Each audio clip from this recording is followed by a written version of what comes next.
días a todos, hermanos. Buenos días a todos. Dios les bendiga. Feliz año nuevo a todos. Ahorita que el pastor Henry mencionaba que increíblemente ya habíamos llegado al 2025, recordaba yo una trilogía de unas películas llamadas Volver al Futuro o Back to the Future, donde los protagonistas viajaban al futuro y llegaban al año 2015, donde ellos, ¿verdad? Ya los automóviles, claro que los jóvenes han de decir, ¿de qué está hablando este hermano, verdad?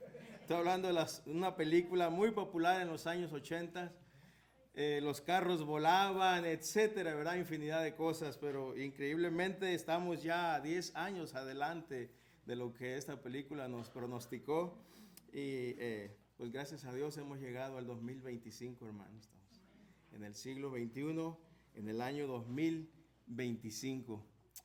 Eso es una bendición para cada uno de nosotros y para todos aquellos que vivimos, ¿verdad? O nacimos en el siglo pasado también. Bien, en esta mañana, hermanos, vamos a continuar con nuestra serie del Evangelio de Mateo. Así que le voy a pedir por favor que tome su Biblia y vaya al capítulo 2 del Evangelio de Mateo y vamos a darle lectura los versículos 1 al 12. Y cuando usted haya identificado la lectura, le voy a pedir que se ponga de pie para que me acompañe y leamos el pasaje que estaremos compartiendo en esta mañana. Mateo capítulo 2, versículos 1 al 12. Dice la palabra del Señor: Cuando Jesús nació en Belén de Judea, en días del rey Herodes, vinieron del oriente a Jerusalén unos magos, diciendo: ¿Dónde está el rey de los judíos que ha nacido? Porque su estrella hemos visto en el oriente y venimos a adorarle. Oyendo esto, el rey Herodes se turbó y toda Jerusalén con él. Y convocados todos los principales sacerdotes y los escribas del pueblo, les preguntó dónde había de nacer el Cristo.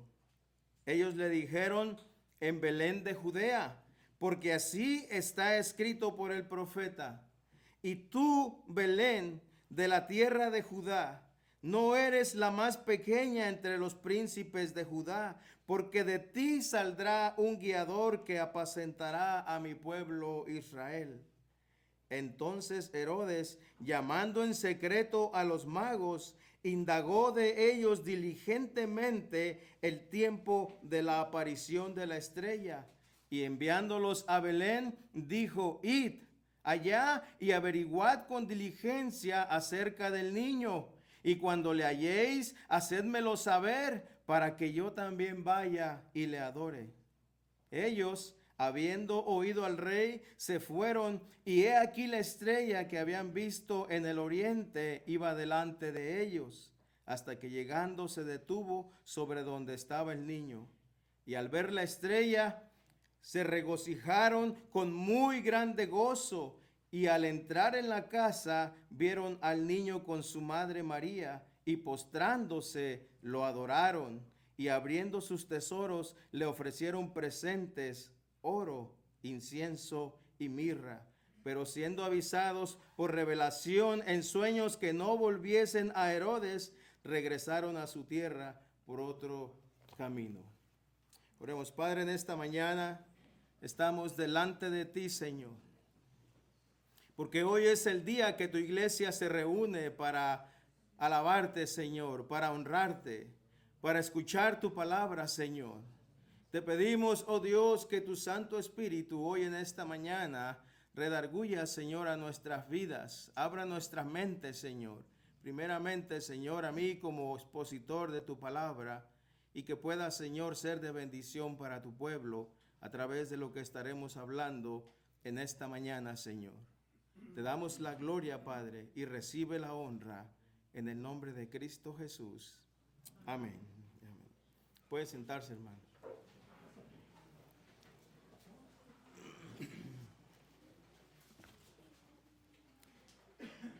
Bien, ya usted sabe que hemos estado compartiendo la serie del Evangelio de Mateo.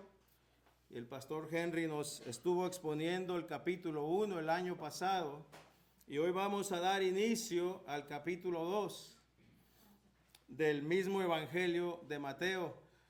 Y haciendo tomando prestadas las palabras del pastor Henry, por favor no se pierda esta serie que hemos iniciado del Evangelio de Mateo, que no nos tomará 1 o 2 meses, estaremos un buen tiempo en el Evangelio de Mateo.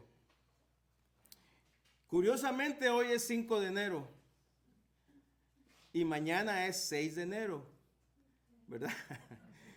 Después del 5 sigue el 6.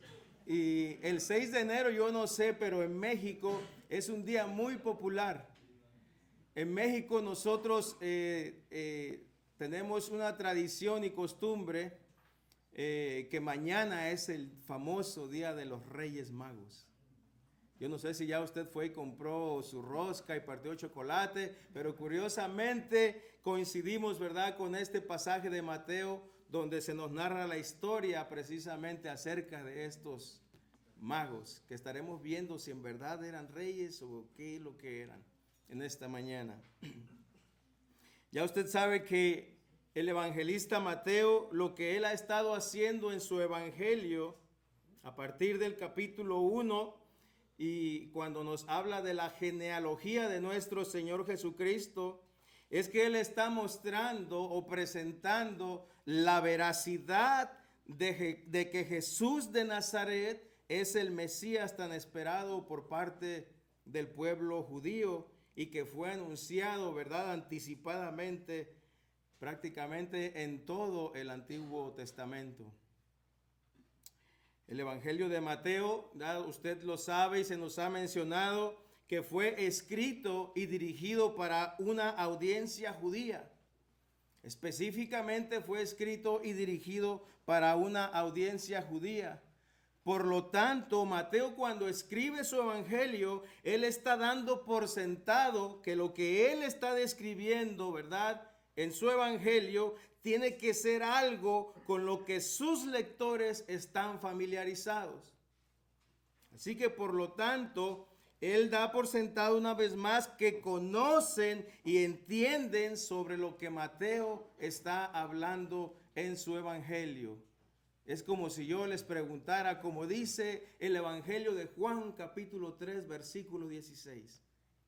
¿Qué dice, hermanos? Ajá, ¿verdad? De esa misma manera, Mateo está dando por sentado que su audiencia tiene conocimiento de lo que él está hablando en su evangelio. Entonces, desde el capítulo 1, Mateo comienza presentando. ¿Qué dice Juan 3:16? Parece que no escuché, hermano.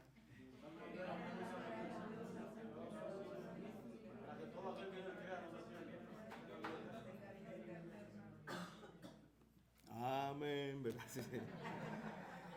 Bien, sí, porque parece que les pregunté y como que patinaron por ahí, dije, wow, sí.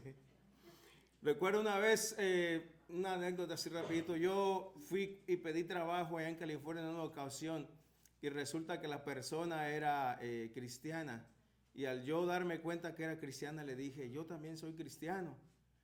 Y él volteó y me dijo, necesito que me digas Juan 3:16. Inmediatamente se lo dije y dice, no tengo duda, tú eres cristiano, ¿verdad? Así que todo cristiano debe saber, hermano, Juan 3:16. Bien, así como Mateo estaba dando por sentado, entonces desde el capítulo 1, volviendo otra vez, Mateo comienza presentando la genealogía de Jesús, mostrando claramente que Jesús pertenece al linaje de la casa de Judá, de donde vendría ese rey tan esperado, y que Jesús, ¿verdad?, es el rey prometido de la casa de David. Eso es lo que ha estado venido haciendo Mateo desde el comienzo de su evangelio. Entonces, para que todavía, ¿verdad?, tenga más credibilidad de lo que él está presentando, Mateo recurre a las profecías del Antiguo Testamento que anunciaban la llegada del Mesías, diciendo, para que se cumpliese lo dicho por el Señor por medio del profeta, cuando dijo, y Sarrandán suelta la profecía. 9 veces aparece esta frase en el Evangelio de Mateo, que no encontraremos en ningún otro de los 3 evangelios, para que se cumpliese lo que fue dicho por el Señor por medio del profeta. Esta es una frase característica del Evangelio de Mateo. Y entonces, en el capítulo 2, que vamos a estar viendo ahorita, Mateo continúa con su exposición presentando las evidencias del cumplimiento de las profecías en la persona de Jesucristo, con una historia, hermanos, que vamos a ver hoy, con la cual todos estamos familiarizados, y me estoy refiriendo a la visita de los magos. Bien, en el versículo 1, vaya por favor conmigo, ahí el versículo, vamos a lectura al 1 y el 2. Dice, cuando Jesús nació en Belén, de Judea, en días del rey Herodes, vinieron del oriente a Jerusalén unos magos, diciendo, ¿dónde está el rey de los judíos que ha nacido? Porque su estrella hemos visto en el oriente y venimos a adorarle. Entonces, lo primero que tenemos que hacer aquí, hermanos, es preguntarnos, ¿quiénes eran estos magos? ¿Quiénes eran estos hombres de que Mateo escribió aquí, verdad? Tratando de presentar al pueblo judío la veracidad de lo que él estaba hablando acerca de las profecías cumplidas en la persona de nuestro Señor Jesucristo. ¿Quiénes eran estos magos? Bueno, la tradición nos ha influenciado, escúcheme, de manera equivocada acerca de estos hombres. Gracias, no. La tradición, hermanos, nos ha influenciado de manera equivocada acerca de estos hombres, ya que como una característica especial, cuando nosotros hacemos referencia a estos hombres, los identificamos como los 3 reyes magos. Los 3 reyes magos. La tradición dice que eran 3, que eran reyes y que eran magos.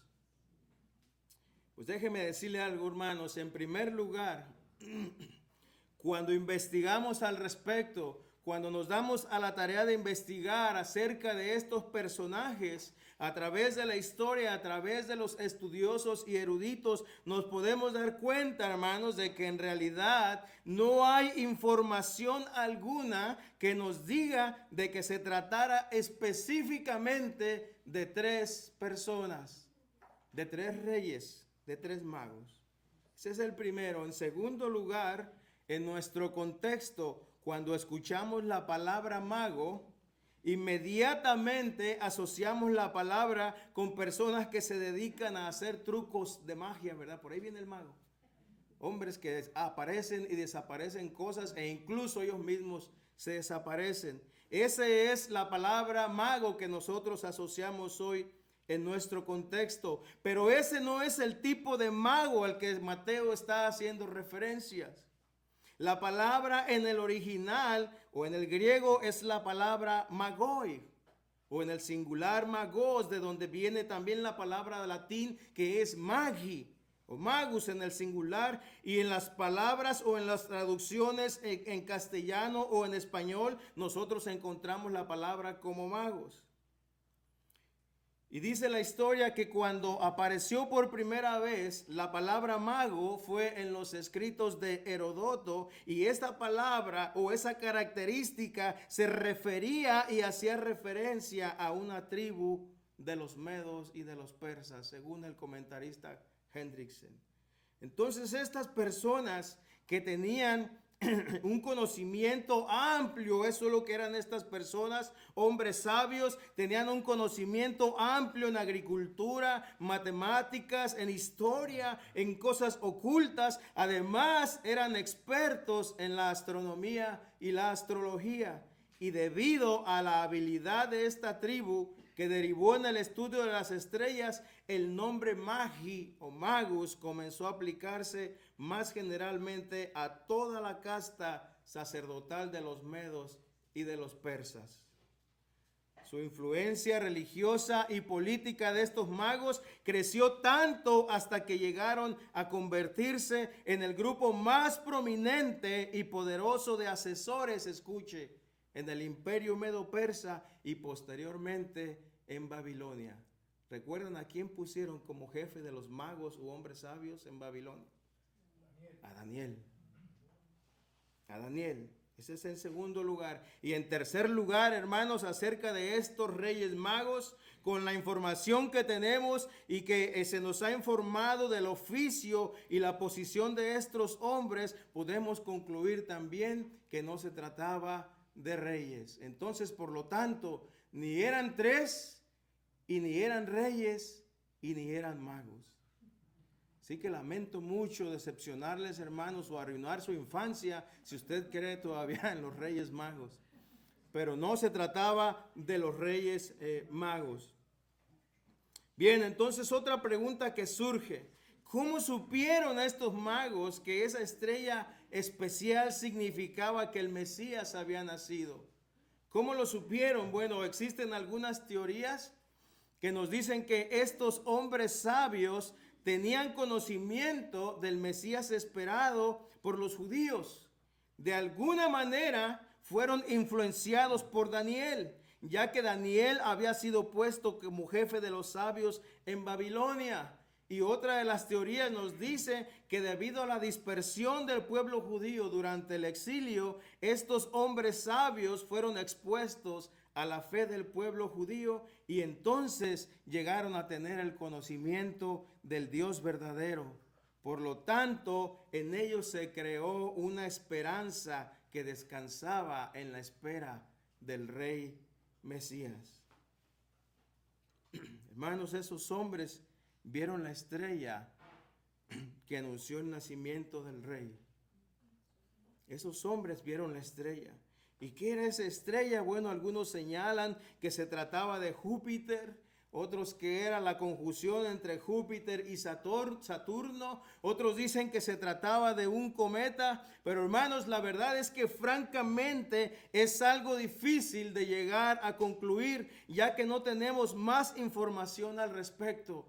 No hay explicación acerca de esta estrella. Mateo no nos explica, no nos da más detalles, ni tampoco ningún otro de los tres evangelistas.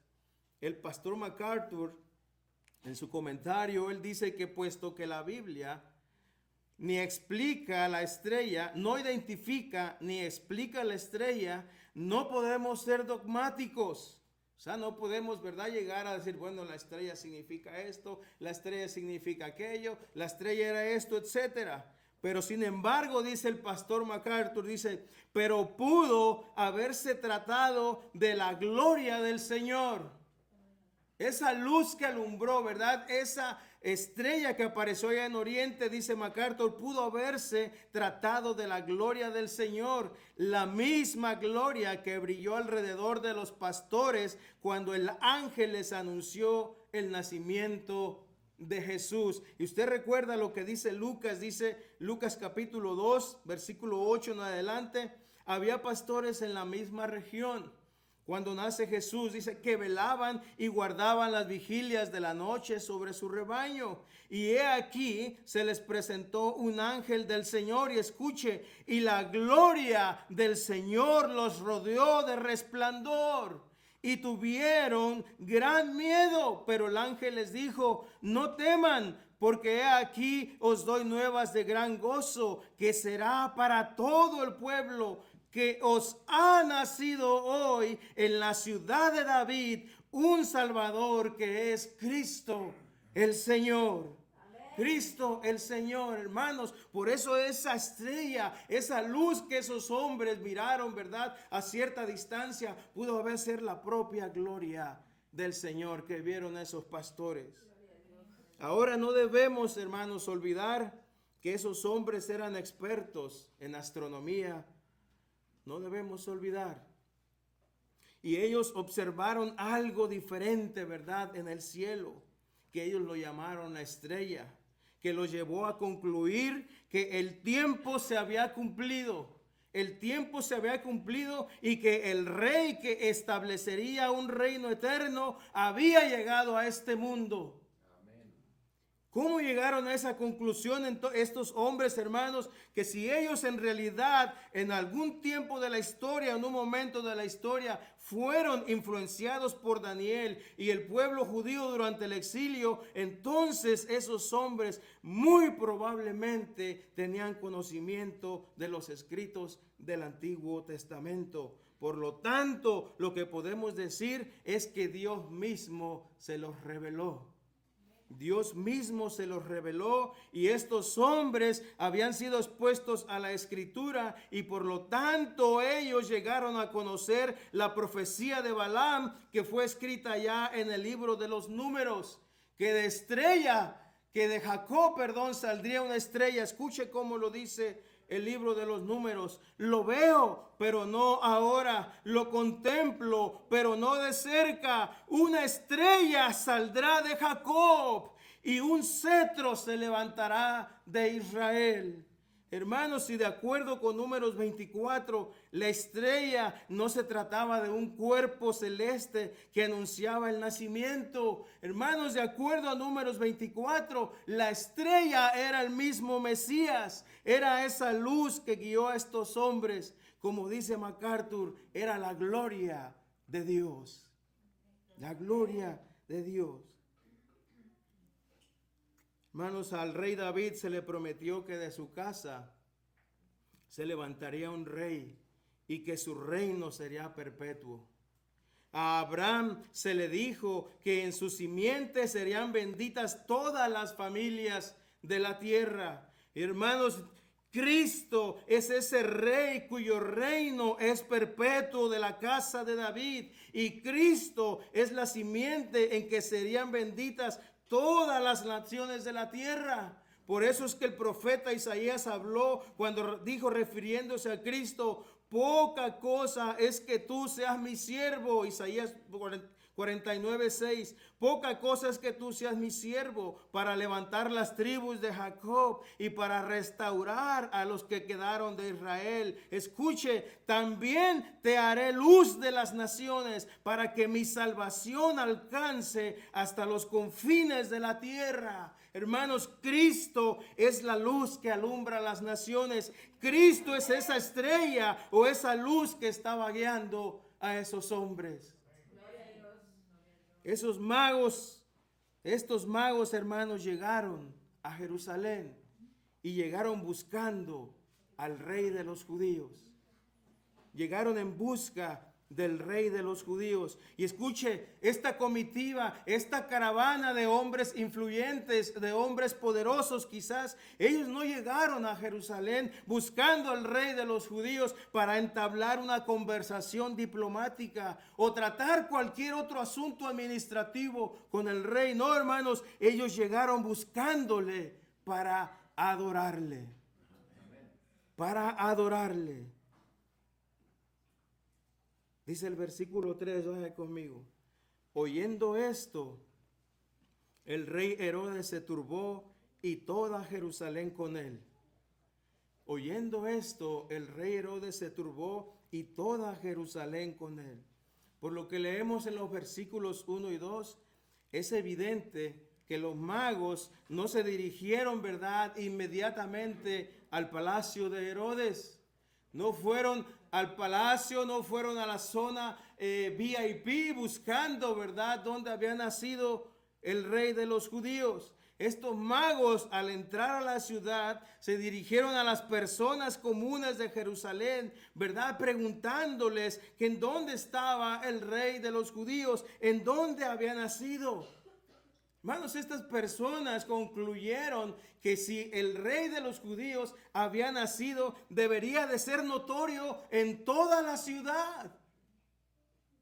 Ellos probablemente dijeron: nosotros entrando va a haber fiesta y gozo y alegría por todos lados, porque el rey de los judíos, el Mesías prometido, ha nacido. Pero hermanos, oh sorpresa, Ellos llegaron y la ciudad no estaba en gozo porque había nacido su rey. Ellos llegaron preguntando, ¿en dónde está el rey de los judíos que ha nacido? ¿En dónde está el rey esperado? ¿En dónde está el Mesías esperado por parte del pueblo judío? Y oh, sorpresa, nadie les dio respuesta.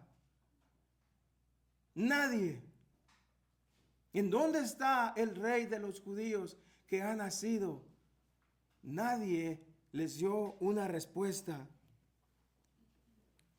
¿Y qué es lo que ocurre? El rey, ¿verdad? Herodes se enteró de manera indirecta de lo que estaba ocurriendo. Por ahí acaba de llegar una caravana de hombres muy influyentes buscando al rey de los judíos. Y esto llega a oídos del rey Herodes, pero de manera indirecta, porque no fueron buscando, ¿verdad?, al rey de los judíos al palacio. Se le informó que habían llegado forasteros de tierras lejanas preguntando por el paradero de un recién nacido a quien llamaban el rey de los judíos. Y hermanos, cuando el rey Herodes escuchó esto, se asustó y se aterrorizó.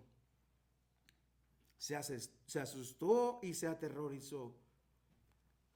¿Y quién era este Herodes? Cuando nosotros leemos el Nuevo Testamento nos encontramos varios Herodes, pero en este caso nos estamos refiriendo al primer Herodes que aparece en el Nuevo Testamento, a Herodes el Grande, ¿verdad? Bien, Herodes, este rey Herodes fue hijo de un hombre llamado Antípatro, que por su buena relación que tenía con Julio César, Antípatro fue nombrado gobernador de Judea por el mismo Julio César. Y Antípatro se las arregló después para hacer que su hijo Herodes fuera nombrado prefecto de Galilea o procurador. Y una vez siendo Herodes prefecto de Galilea, durante su administración como político tuvo éxito y al poco tiempo expandió su dominio territorial, por lo que se congració con Roma y entonces fue declarado por Octaviano y Antonio como rey de los judíos. Ya no nada más procurador ni prefecto, sino fue nombrado por la misma Roma el rey de los judíos. Y Herodes, este Herodes del que estamos hablando, él era edomita o idumeo, descendiente de Esaú. Por lo tanto, este Herodes no era verdaderamente israelita. Herodes no debería estar reinando sobre los judíos. Herodes, hermanos, era un usurpador. Herodes era un usurpador. Por lo tanto, para apaciguar, ¿verdad?, el descontento de los judíos, Herodes se casó con una mujer llamada Mariana, heredera de la casa judía de los Asmoneos, a fin de hacerse más aceptable ante los judíos a los que ahora gobernaba. Cuando Herodes fue nombrado rey de los judíos, esto no fue nada del agrado por parte del pueblo judío. Y para tratar de apaciguar, ¿verdad?, las aguas, me voy a casar con Mariana, que esta mujer es descendencia judía. Entonces, hermanos, Herodes fue un hombre despiadado. Herodes fue un hombre despiadado que vivía en una paranoia constante, producto de su ocupación en el trono como rey, el cual veía su reinado constantemente bajo la amenaza del pueblo judío.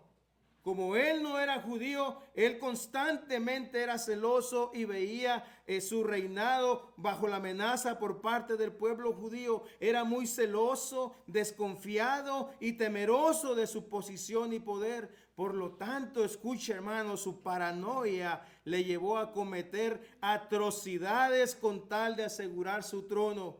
Empezó a quitar del camino a todo aquel que él consideraba un peligro para su reinado. ¿Le suena familiar hoy en nuestros días? Cuando alguien te estorba,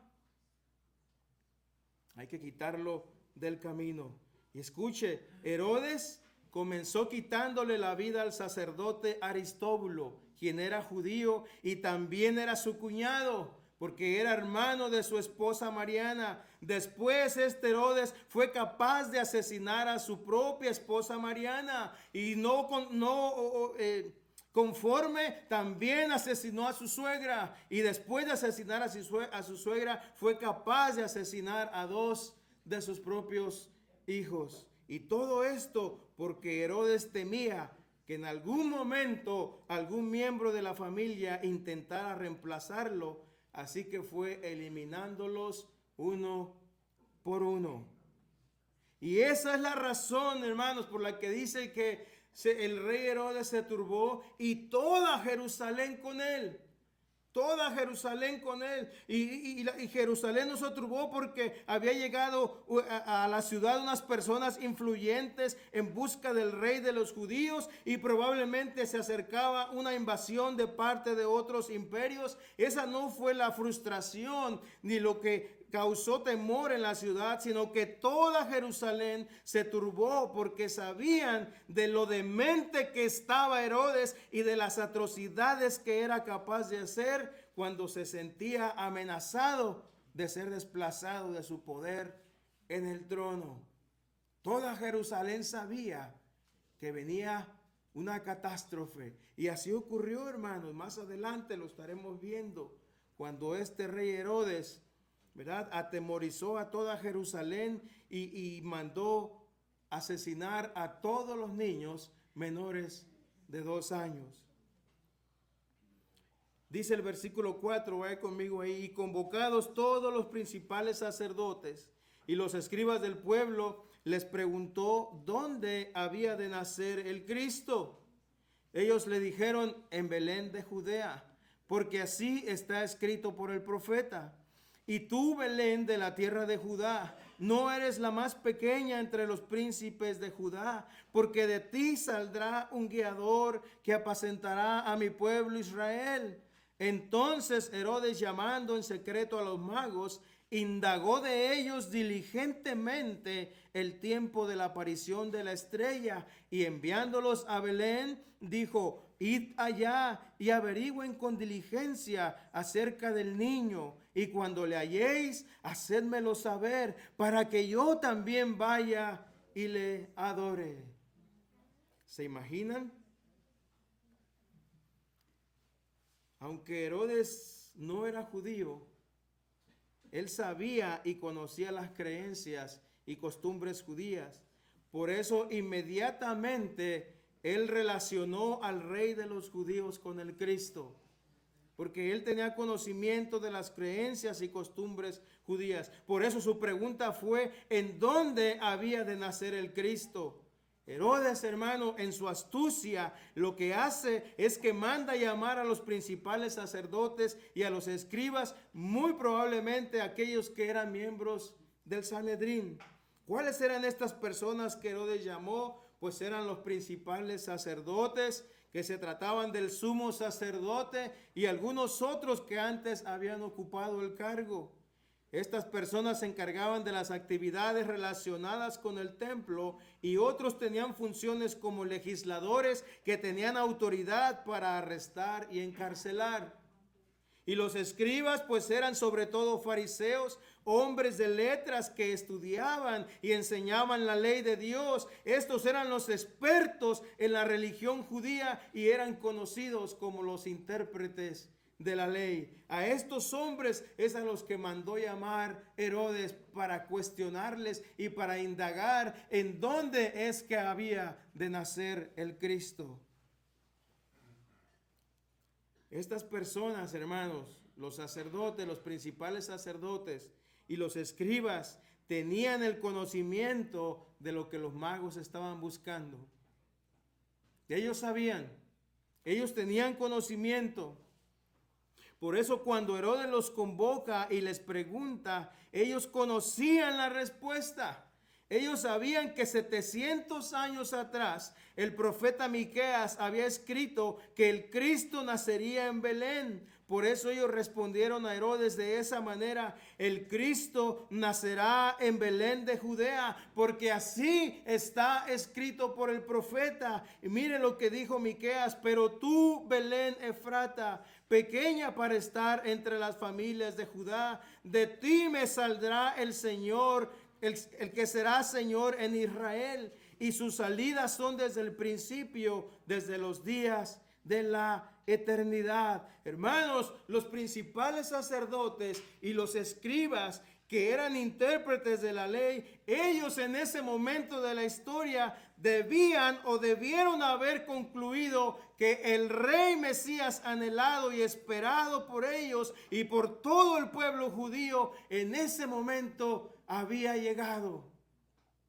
Ellos tuvieron que haber concluido que ese momento había llegado y que el tiempo se había cumplido. Amén. Sin embargo, hermanos, ¿cuál fue la reacción que ellos tuvieron? ¿Cuál fue la reacción de estos hombres eruditos? Hermanos, ellos no hicieron nada. No hicieron nada. Ellos conocían a través de los escritos de Isaías que el Cristo nacería de una virgen. Ellos eran los estudiosos, ellos eran los intérpretes de la ley, ellos eran los que enseñaban al pueblo. Por lo tanto, ellos estaban familiarizados con las profecías del Antiguo Testamento acerca de la persona de Cristo. Por lo tanto, ellos sabían que Isaías había anunciado que el Cristo nacería de una virgen. Ellos sabían por Miqueas que el Cristo nacería en Belén, y ellos sabían a través del libro de Daniel que en ese tiempo de la historia se establecería el reino eterno del Mesías. Pero sin embargo, hermanos, ellos no hicieron nada. Nada. Al contrario, Herodes, ¿verdad?, fue quien tuvo una respuesta inmediata. Haciendo uso de sus artimañas y astucia, él mandó llamar a los magos, pero en secreto, para informarles acerca del lugar de nacimiento del rey de los judíos. Pero no nada más eso, para obtener también información sobre el tiempo del nacimiento del niño. Ustedes se imaginan la escena, allí a Herodes cuestionando, ¿verdad?, a estos hombres, más o menos cuándo nació el niño que buscan. Algo, por favor, díganme algo más acerca de este niño. Necesito saber la fecha aproximada para poder darles la información correcta en donde se encuentra este niño. Hermanos, probablemente a los magos les sorprendió la actitud de Herodes. Someterlos a un interrogatorio y en secreto. Cuando las cosas son malas y usted quiere hacer alguna maldad, ¿cómo lo hace? En secreto. No lo hace a la luz, ¿verdad? En secreto. Y eso es lo que estaba ahí cocinando Herodes, ¿verdad? ¿Por qué nos manda llamar? ¿Por qué en secreto? ¿Por qué nos mete por la puerta de atrás y no por la puerta de enfrente? ¿Y por qué tan calladito todo y en secreto? Quizá los magos dijeron: algo no está bien por aquí, ¿verdad? Pudiera ser entonces que ellos no le dieron la información que Herodes les pedía. Entonces Herodes se vio obligado a decirles sobre el lugar de nacimiento, pero no sin antes asegurarse que una vez localizado el niño, le informaran de la ubicación, con el pretexto y la mentira de que él también quería ir a buscar al rey de los judíos para adorarle. Dice el versículo 8: y enviándolos a Belén, dijo: id allá y averiguad con diligencia acerca del niño. Escuchen: y cuando le hallen, hacedmelo saber, para que yo también vaya y le adore. Herodes ahí, toda una conspiración, hermanos, por parte de Herodes, y alimentada directamente por Satanás.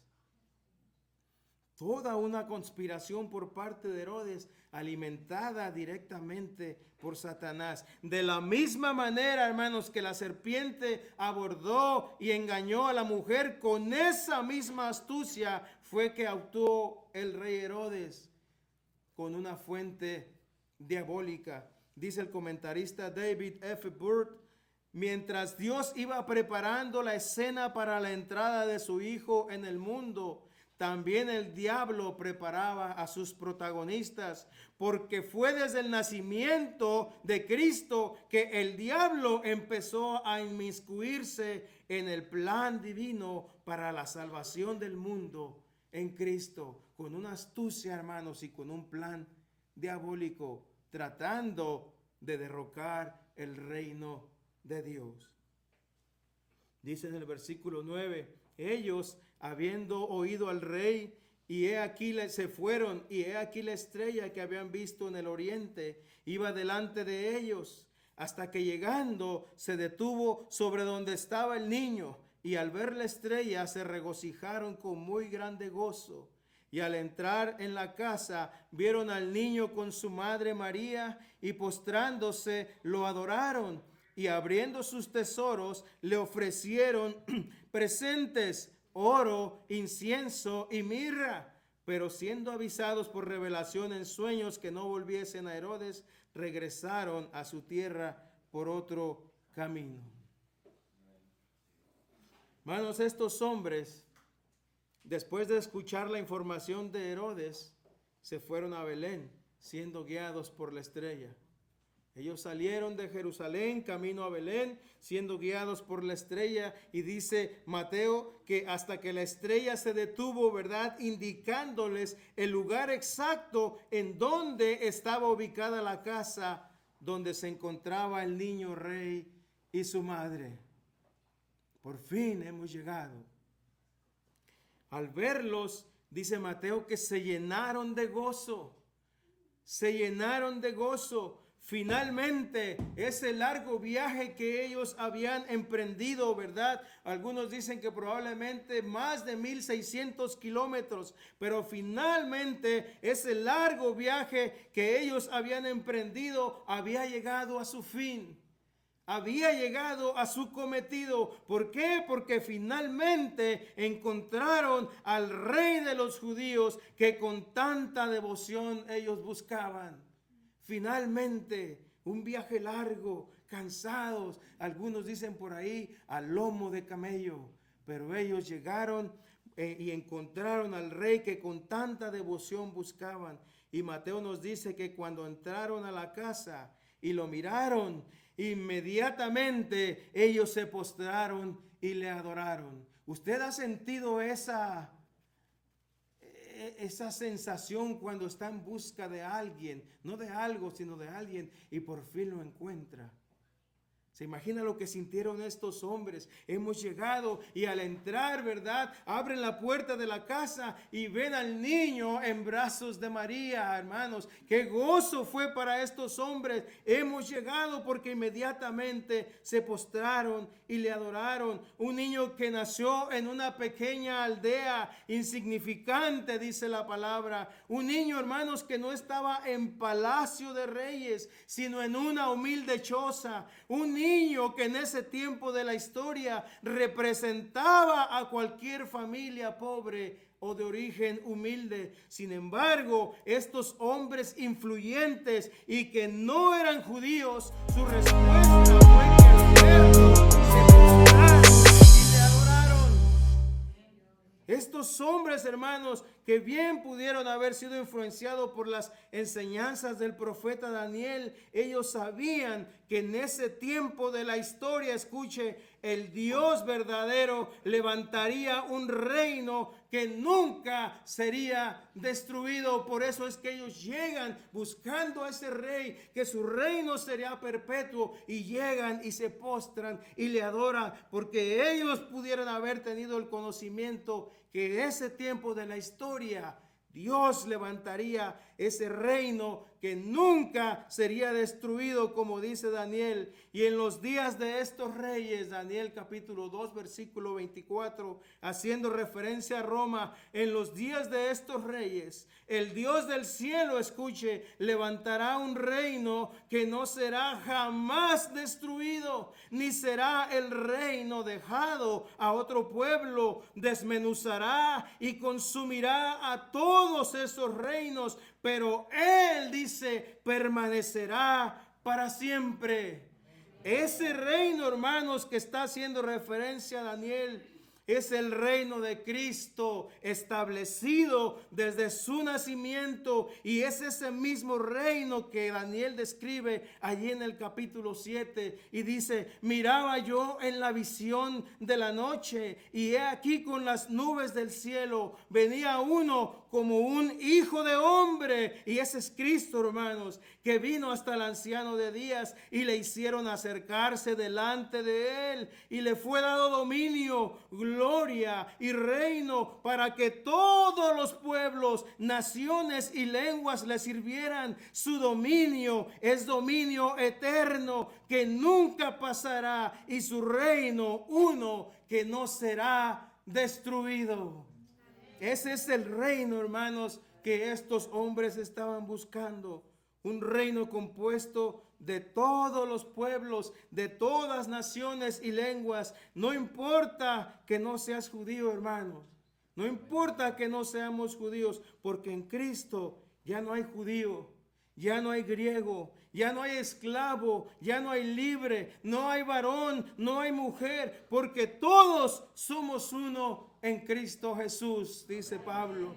Por eso es que esos magos, escuche, aunque siendo gentiles, aunque no eran judíos, se postraron cuando entraron a casa. Literalmente la palabra postrar, proscuneo, dice, se pusieron de rodillas y rostro en tierra y le adoraron, hermanos. Se postraron, como dice la palabra, para que en el nombre de Jesús se doble toda rodilla de los que están en los cielos y en la tierra y debajo de la tierra, y toda lengua confiese que Jesucristo es el Señor, para gloria de Dios Padre.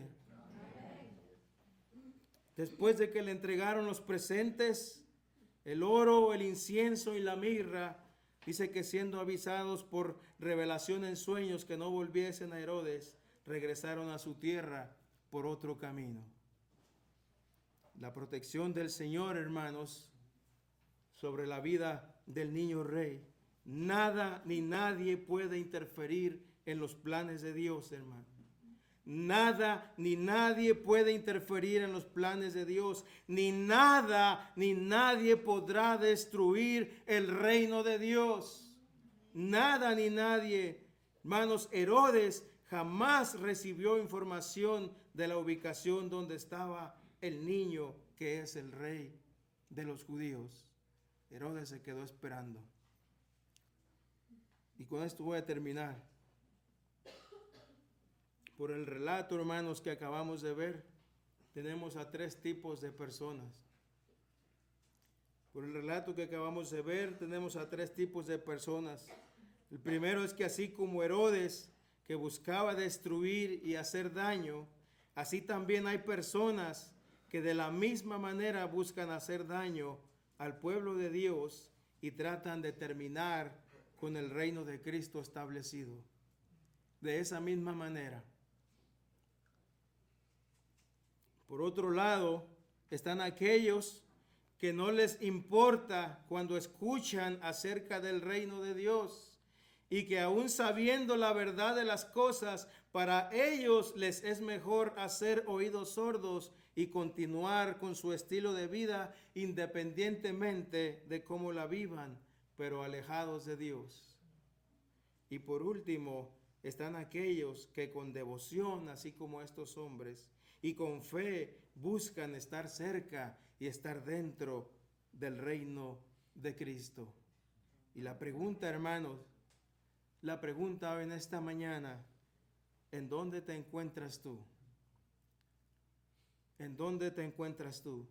Yo sé que aquí no hay nadie que busque destruir, ¿verdad?, el reino de Dios, ni nadie que busque hacer daño al pueblo de Dios. Pero déjeme le digo algo, hermano. Yo no sé si tú eres de los que les da igual al escuchar lo que acabamos de hablar. Eso yo no lo sé. Que ni fu ni fa, ni me va ni me viene.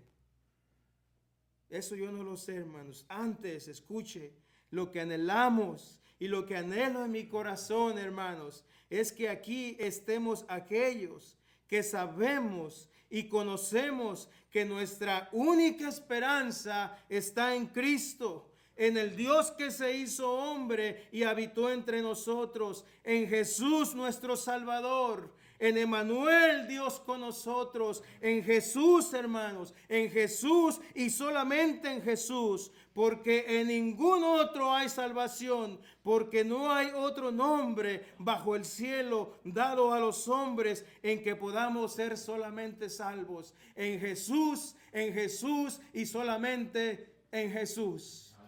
A Dios sea la gloria por los siglos de los siglos. Padre, te damos gracias en esta mañana. Te damos la honra y toda gloria, Señor. Y estamos agradecidos, oh Señor, que no miraste nuestra condición, oh Padre, mas sin embargo nos has hecho, Señor, parte de tu reino. Nos has hecho tu pueblo, Señor, a través del sacrificio expiatorio y perfecto de nuestro Señor Jesucristo. Somos tu reino, somos tu pueblo, Señor, pero por sobre todas las cosas y ante todo, Señor, también tu palabra dice que somos tus hijos, Señor. Y tú nos amas y nos ves como tus hijos. Y te damos gracias, Señor, por ser parte de este reino, por ser parte de este pueblo, por ser parte, Señor, de tu familia, que aún sin ser merecedores, oh Dios, has derramado tu gracia, tu amor, tu misericordia y benevolencia sobre nosotros. Y nos has, oh Señor, incrustado en tu reino, en tu pueblo, Señor. Y somos de una misma familia, hijos del Padre eterno. Por ello, Señor, te damos gracias y exaltamos tu santo nombre en Cristo Jesús. Amén.